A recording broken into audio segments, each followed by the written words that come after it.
सभी किसान साथियों का एक बार फिर से आपकी अपनी यूट्यूब चैनल एडवांस फार्मर में स्वागत है। किसान साथियों, उम्मीद करता हूं आप सभी बहुत अच्छे होंगे। अगर आप चैनल पर पहली बार आए तो चैनल को सब्सक्राइब कर वीडियो को लाइक कर दीजिएगा और अपने मित्रों को शेयर कर दीजिएगा। किसान साथियों, यदि आप भी गेहूँ की फसल से अच्छा उत्पादन लेना चाहते हैं तो आपको ये वीडियो जरूर देखना चाहिए। आज की इस वीडियो में हम गेहूँ की ऐसी 5 वैरायटी के विषय आपको बताएंगे जिन्हें लगाकर आप 40 क्विंटल तक का उत्पादन प्रति एकड़ से ले सकते हो। किसान साथियों, हमारे भारत में गेहूं की सबसे ज़्यादा खेती होती है और बहुत सारी वैरायटी हमारे देश में उपलब्ध है। कुछ वैरायटी है क्षेत्रों के हिसाब से विकसित की गई है, तो कुछ वैरायटी जलवायु के हिसाब से विकसित की गई है, कुछ वैरायटी सिंचित और असिंचित जमीन के हिसाब से विकसित की गई है। किसान साथियों, आज हम जो वैरायटी आपको बताने वाले हैं इन्हें आप मध्यम भारी भूमि में लगाकर अच्छा उत्पादन ले सकते हैं। इन्हें लगाने के लिए आपके पास में कम से कम 6 पानी की व्यवस्था होना चाहिए, तब इनसे अच्छा उत्पादन आप ले सकते हो। किसान भाइयों, इन वैरायटी को आप अगेती भी खेती कर सकते हो और पछेती भी खेती इनकी आप कर सकते हो। किसान साथियों, तो आज जो वैरायटी आपको बताने वाले हैं इनमें रोग प्रतिरोधक क्षमता काफ़ी अच्छी है और ये वैरायटी लगभग 120 दिन में पककर तैयार हो जाती है। किसान भाई, सबसे ज़्यादा उत्पादन देने वाली वैरायटियों में सबसे ऊपर हमने रखा है MWL की आती है 6655 के नाम से। बहुत अच्छी वैरायटी किसान भाइयों, 125 दिन में पककर तैयार हो जाती है। किसान भाइयों, इसमें 6 से 7 पानी की आपको आवश्यकता होने वाली है। साथ ही 1 एकड़ में से लगभग 35 से 40 क्विंटल का उत्पादन हम इससे ले सकते हैं। किसान भाइयों, 1 एकड़ में बोने के लिए 40 किलोग्राम बीज की आवश्यकता होती है।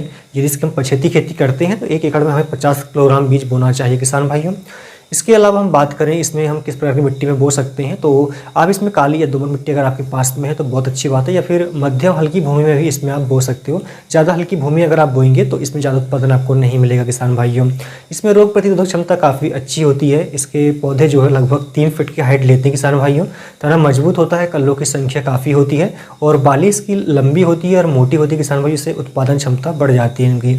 इसे हम पूरे भारत में सभी राज्यों में लगाकर अच्छा उत्पादन इनसे ले सकते हैं। अगली वैरायटी किसान भाइयों गोल्ड हाइब्रिड के नाम से आती है। ये किस्म भी बहुत अच्छी है, इससे भी हम पूरे भारत में लगाकर अच्छा उत्पादन ले सकते हैं। प्रति एकड़ लगभग 35 क्विंटल का उत्पादन देती है किसान भाइयों और पकने में 130 से 135 दिन का समय लेती है।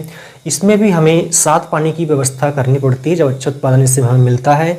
इसे हम काली मिट्टी में, दोमट मिट्टी में या फिर मध्यम हल्की भूमि में लगाकर अच्छा उत्पादन ले सकते हैं। किसान भाइयों, इसके पौधे मध्यम हाइट के होते हैं, लगभग 100 सेंटीमीटर तक की हाइट लेते हैं। किसान भाइयों, इसे हम कह सकते हैं लगभग 3.5 फीट के आसपास इसकी हाइट आती है। पौधे काफ़ी मजबूत होते हैं जिससे गिरने की समस्या नहीं बनती है और काफ़ी कल्ले निकलती है जिसमें बालियों की संख्या अधिक आती है।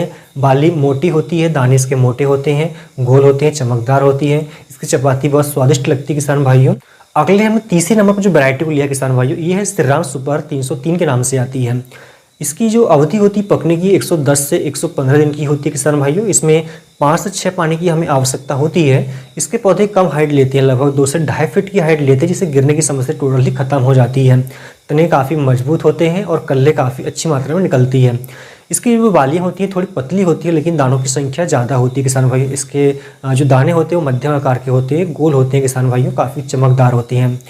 इसकी चपाती काफ़ी स्वादिष्ट लगती है और इसमें चमक होने के कारण ये मार्केट में अच्छे दामों में बिक जाती है। किसान भाइयों, इसके अलावा किसान भाइयों 1 एकड़ से लगभग हम इसमें 32 से 35 क्विंटल का उत्पादन ले सकते हैं। किसान भाइयों, इसे हम हल्की भूमि में, दोमट मिट्टी में, काली मिट्टी में, सभी प्रकार की भूमि में लगाकर अच्छा उत्पादन ले सकते हैं। साथ ही इसे हम अगेती और पछेती दोनों ही तरह से खेती कर सकते हैं। अगर हम अगेती खेती कर रहे हैं तो इसकी लगभग 40 किलोग्राम बीज की हमें आवश्यकता होती है और यदि हम पछेती खेती करते हैं किसान भाइयों तो लगभग हमें 45 से 50 किलोग्राम बीज रखना चाहिए। अगली वैरायटी किसान भाई सिजेंटा कंपनी की आती है SW26 के नाम से। उत्पादन के मामले में ये काफ़ी अच्छी वैरायटी किसान भाइयों, 1 एकड़ से 30 से 35 क्विंटल का उत्पादन ये देती है। इसमें लगभग 5 पानी की हमें आवश्यकता होती है। इसमें सूखा के प्रति सहन करने की क्षमता पाई जाती है। इसमें किसी प्रकार के कीट और फंगस जैसी बीमारियां इसमें नहीं होती। किसान भाइयों, इसमें कल्लें काफ़ी अच्छी मात्रा में निकलती है और पौधे की हाइट लगभग 90 सेंटीमीटर की होती है।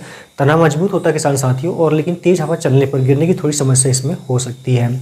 इसके अलावा किसान भाई इसके जो दाने होते हैं ये मध्यम आकार के होते हैं और थोड़े पीले रंग के होते हैं। किसान भाइयों, इसे भी चपाती के रूप में हम यूज़ कर सकते हैं। किसान भाइयों, इसे भी पूरे भारत में हम लगा सकते हैं। किसान भाई, 5वें नंबर किसान साथियों हमने लिया है श्रीराम सुपर 111 के नाम से जो वैरायटी आती है। काफ़ी अच्छी वैरायटी किसान साथियों, ये लगभग 125 दिन में पककर तैयार हो जाती है। इसमें रोग प्रतिरोधक क्षमता काफ़ी अच्छी होती है, खासकर जो भूरा रोग होता है इसमें काफ़ी सहनशील होती है।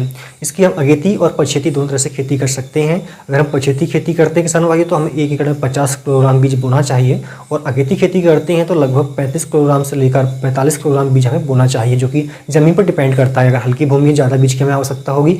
अगर काली दोमट मिट्टी है तो 40 किलोग्राम बीज हमें बोना चाहिए किसान भाइयों। इस वैरायटी में किसान भाइयों लगभग हमें 6 पानी देने की आवश्यकता होती है। इसे हम हल्की ज़मीन में, भारी ज़मीन में और मध्यम भारी ज़मीन में भी बो सकते हैं। तो किसान भाइयों इन वैरायटियों में से किसी एक को लगाकर आप अच्छा उत्पादन ले सकते हैं। किसान भाइयों यदि हमें किसी भी वैरायटी से अच्छा उत्पादन लेना है अगर, तो हमें खेत की तैयारी अच्छे से करना होगा। साथ ही बेसल डोज खाद का जो हमें काफ़ी मजबूत रखना होगा किसान भाइयों, और रोगों से, कीटों से बचाने के लिए समय समय पर कीटनाशक और फंगिसाइड दवाइयों का भी हमें स्प्रे करना होगा। उम्मीद करता हूँ जानकारी आपको पसंद आई होगी। वीडियो पसंद आए तो लाइक करके शेयर कर दीजिएगा। धन्यवाद।